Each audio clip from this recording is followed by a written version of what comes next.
Hi friends, welcome to my channel. So இன்றைக்கி இந்த வீடியோவில் நம்ம என்ன பார்க்க போகிறோன்னா, முகேஷ் அம்பானியோட மிகப்பெரிய லக்ஸூரியஸ் ஹவுஸான ஆன்டிலியா அதை பற்றி தான் பார்க்க போகிறோம். ஸோ வாங்க வீடியோக்குள்ளே போகலாம்.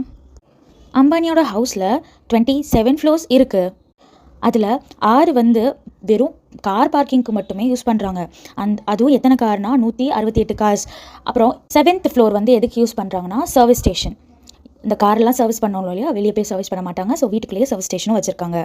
இந்த பில்டிங்கில் 9 எலிவேட்டர்ஸ் இருக்குது. இந்த பில்டிங் எர்த்குவேக்கை கூட தாங்குற அளவுக்கு ரொம்ப ஸ்ட்ராங்காக கட்டியிருக்காங்க.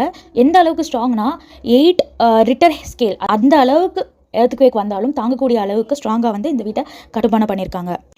அது மட்டும் இல்லைங்க, சம்மர் சீசனில் நம்மளுக்கெல்லாம் ஹீட் எப்படா ஏசி போட்டு கூல் பண்ணுறதுன்னு இருப்போம். ஆனால் இவங்க ஒரு ரூமையே ஸ்னோவால் க்ரியேட் பண்ணியிருக்காங்க. ஸோ தட் அவங்க வெயில் காலத்துலேயும் நல்லா கூலிங்காக இருக்கிறதுக்காக. இந்த வீட்டில் ரூம்ஸ் மட்டும் கிடையாது, டெம்பிளும் இங்கேயே இருக்குது, சலூனும் இங்கேயே இருக்குது, ஐஸ்கிரீம் பார்லர் இருக்குது, ப்ரைவேட்டாக மூவி தேட்டர் இருக்குது. அந்த மூவி தேட்டரும் அட் அ டைமில் 50 பேர் உட்காந்து பார்க்குற அளவுக்கு பெருசான ஒரு தேட்டர். ஒரே நேரத்தில் 600 ஸ்டாஃப்ஸ் வேணுமா இந்த ஃபுல் மேன்ஷனையும் மெயின்டைன் பண்ணுறதுக்காண்டி.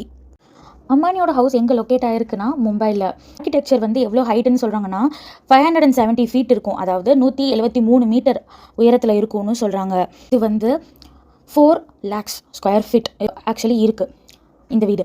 அதுக்கப்புறமேட்டு ஸ்டாஃப்ஸ் எல்லாம் தங்குறதுக்காண்டியே ஒரு தனி ஃப்ளோர். அதாவது ஸ்டாஃப்ஸ்னால் யாரை சொல்கிறாங்கன்னா securities, personal assistant, chef, home keepers, அந்த மாதிரி வேலை பார்க்குற எல்லாத்துக்குமே அங்கேயே ஒரு ஃப்ளோரை கொடுத்துருக்காங்க தங்குறதுக்கு.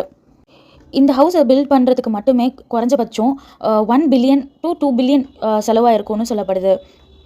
இவ்வளோ பெரிய வீடாக இருக்கே, இதுக்கு எவ்வளோ எலக்ட்ரிசிட்டி தேவைப்படும், எவ்வளோ வாட்டர் தேவைப்படுங்கிற மாதிரி நம்ம யோசிக்கலாம். ஆனால் இந்த வீடு ஃபுல்லி நேச்சுரல், அதாவது சன்லைட்டை வச்சு கரண்ட் கொடுக்கறதுலேருந்து ரெயின் வாட்டர் ஹார்வெஸ்டிங் வச்சு வாட்டர் சப்ளை இந்த ஹோல் பில்டிங்க்கும் கிடைக்கிது.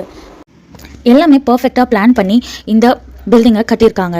ஸோ இது மாதிரி நிறைய வீடியோஸ் பார்க்க நம்ம சேனலை சப்ஸ்கிரைப் பண்ணிடுங்க. தேங்க்யூ.